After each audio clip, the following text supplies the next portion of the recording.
হয়, যোৱাকালি ৰুণিখাতা forest range অফিচে কিছুমান আদিবাসী সান্তালী জনগোষ্ঠীৰ লোকক ৰেঞ্জ অফিচলৈ উঠাই অনাৰ পিছত তাৰ পৰৱৰ্তী পৰ্যায়ত যি পৰিৱেশ পৰিস্থিতিৰ সৃষ্টি হ'ল, এই সমস্ত ঘটনাৰ আজি যথেষ্ট নিন্দনীয়, গৰিহণাৰ যোগ্য।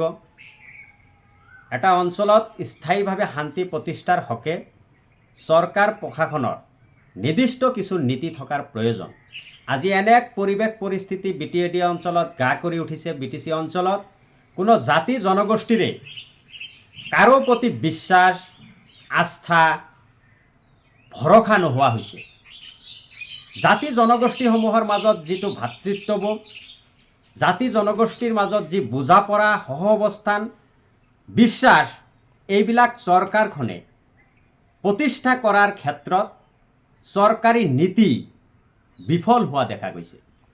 হাগ্ৰামা মহিলাৰী চৰকাৰখনে যোৱা 6 মাহ আগত শপত গ্ৰহণ কৰাৰ পিছৰ পৰাই এই অঞ্চলটো, অশান্ত জৰ্জৰ অঞ্চলটো যোৱা 5 বছৰে যেনেকৈ এক পৰিৱেশ পৰিস্থিতিৰ মাজত চলি গ'ল, সেই ধাৰাটো অক্ষুণ্ণ ৰখাৰ কাৰণে হাগ্ৰামা মহিলাৰী ডাঙৰীয়াৰ BTC প্ৰশাসনৰ তেনে কোনো নীতি আমি দেখিবলৈ নাপালোঁ, যাৰ কাৰণেই যোৱা 6টা মাহেই বিক্ষিপ্ত বহু ধৰণৰ ঘটনা BTC অঞ্চলত ঘটিবলৈ পালে।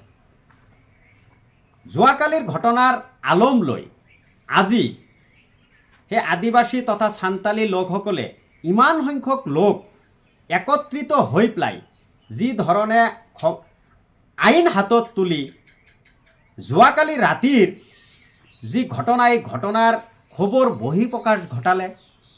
ইমান সংখ্যক লোক একত্ৰিত হোৱাৰ সময়ত নিশ্চিতভাৱেই চৰকাৰ প্ৰশাসন, আৰক্ষী বাহিনীৰ হাতত তথ্য বা তেনেকুৱা খবৰ থাকিব লাগিছিল। দুৰ্ভাগ্যজনক, ইমান সংখ্যক লোক একত্ৰিত হৈ পেলাই পুনৰাই এই সহজ সৰল মানুহখিনিয়ে আইন হাতত তুলি লোৱাৰ নিচিনাকৈ এক পৰিৱেশ সৃষ্টি কৰি পেলাই আজি ৰুণিখাতা অঞ্চলত এক উত্তপ্ত পৰিৱেশৰ সৃষ্টি হৈছে। গতিকে আমি সকলো পক্ষকে আহ্বান জনাইছোঁ, যিকোনো স্বাৰ্থৰ বিনিময়ত সেই অঞ্চলত শান্তি প্ৰতিষ্ঠাৰ কাৰণে দল সংগঠন তথা প্ৰশাসনে এক জৰুৰী পদক্ষেপ লোৱাটো অতিকে প্ৰয়োজনীয়।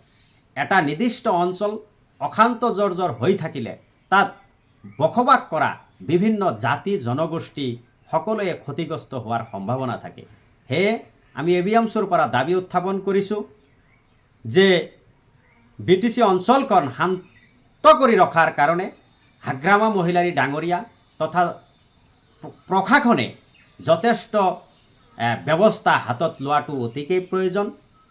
আৰু যি পৰিৱেশ পৰিস্থিতি ইতিমধ্যে ক্ৰিয়া আৰু গা কৰি উঠিছে, এনে পৰিৱেশ পৰিস্থিতি অনাগত দিনলৈ বৰ্তি থাকিলে বিভিন্ন জাতি জনগোষ্ঠী সকলো সময়তে ভয়, শংকা আৰু এক অনিশ্চয়তাৰ মাজত দিন অতিবাহিত কৰিব লাগিব। সেয়ে হাগ্ৰামা মহিলাৰী ডাঙৰীয়াৰ প্ৰতি আহ্বান জনাইছোঁ, আপুনি BTCৰ শাসনৰ ক্ষমতাত অধিষ্ঠিত হৈ আছে। গতিকে BTC অঞ্চলখন আপুনি যদি সঁচাকৈ বিভিন্ন জাতি জনগোষ্ঠীৰ স্বাৰ্থৰ হকে সেই আসনখনত আপুনি অধিষ্ঠিত হৈছে বুলি নিজকে দাবী কৰে, তেন্তে আপোনাৰ কাৰ্যকালত যিবোৰ ঘটনা ইতিমধ্যে হৈ গ'ল, এই ঘটনাবিলাকৰ যাতে পুনৰাবৃত্তি নঘটে। অন্যথায় এনে ঘটনা আগন্তুক দিনলৈকে ঘটি থাকিলে নিশ্চিতভাৱে আপোনাৰ সেই মুখ্য কাৰ্যবাহী পদত অধিষ্ঠিত হৈ থকাৰ নৈতিক দায়িত্ব আপুনি হেৰাই পেলাব। গতিকে আপুনি আপোনাৰ নীতিৰ জৰিয়তে বিভিন্ন জাতি জনগোষ্ঠীৰ মাজত ভাতৃত্ববোধৰ সৃষ্টি, বুজাপৰা, সহ অৱস্থান আদি সৃষ্টি কৰি BTC অঞ্চলখন আপুনি শান্ত কৰি ৰাখি এই অঞ্চলৰ বাতাবৰণ সুস্থ আৰু শান্ত কৰি ৰখাৰ কাৰণে আপুনি যথোপযুক্ত ব্যৱস্থা গ্ৰহণ কৰাৰ বাবে দাবী উত্থাপন কৰিছোঁ।